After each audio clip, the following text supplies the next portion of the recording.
Queen's favorite sandwich she ate every day since she was 5, and it's very basic. Throughout her monumental 70-year reign, Queen Elizabeth II had the opportunity to enjoy the finest food, prepared by some of the world's top chefs.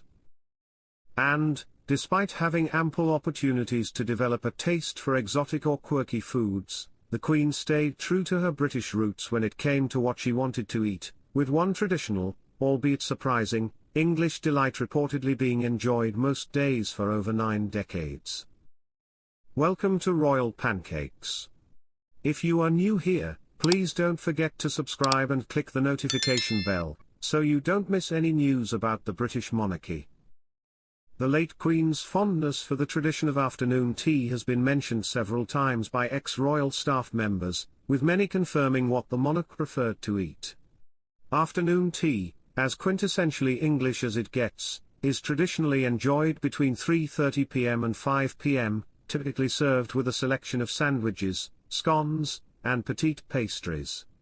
Darren McGrady, a former royal chef who worked for the royal family for 15 years after receiving his formal training at London's Savoy Hotel, has given us a glimpse into what it was like working for one of the world's most famous women by posting several videos on YouTube.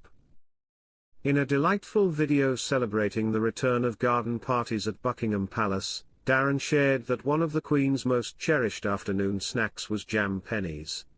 Speaking in the video he made before the monarch's passing, Darren said, "The Queen was served jam pennies in the nursery as a little girl, she's had them for afternoon tea ever since."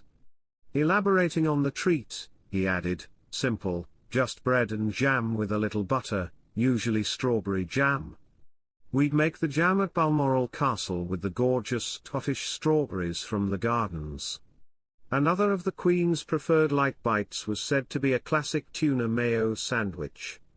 Owen Hodgson, another ex-royal chef, revealed the monarch would enjoy hers on well-buttered bread with thin cucumber slices and a dash of pepper. Scones also play a starring role in the Queen's teatime tradition, and it appears she sides with Cornwall when it comes to the jam first then cream debate on scones. McGrady has previously mentioned, she'd always have afternoon tea wherever she was in the world. "We'd flown out to Australia, and were on the royal yacht.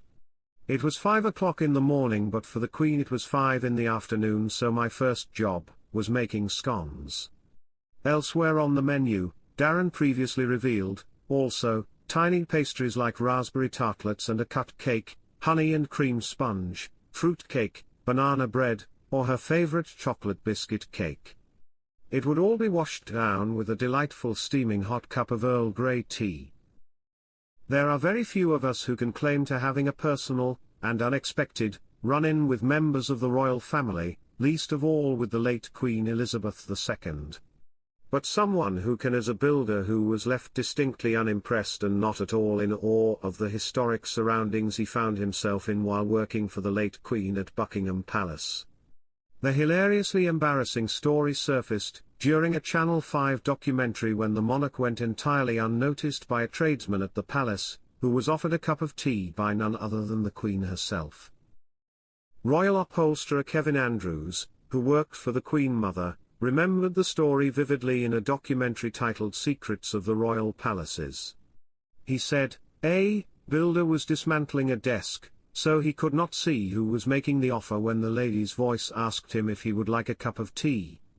As the builder had no idea it was none other than Queen Elizabeth asking the question, he reportedly replied, 'Yeah. In a mug? 2 sugars. Builder's tea. I don't want any of that nonsense I had the last time I was here, all that fine china and all that saucer stuff.'" Kevin recalled that the Queen came back with the tea and told the builder that it was on the table before saying he looked up, he saw the Queen leaving the room. The monarch's former butler Grant Harold has spoken out several times about his time working for the royal family. He often addresses British etiquette and shared an insight into the Queen's personal habits, including exactly how she takes her tea.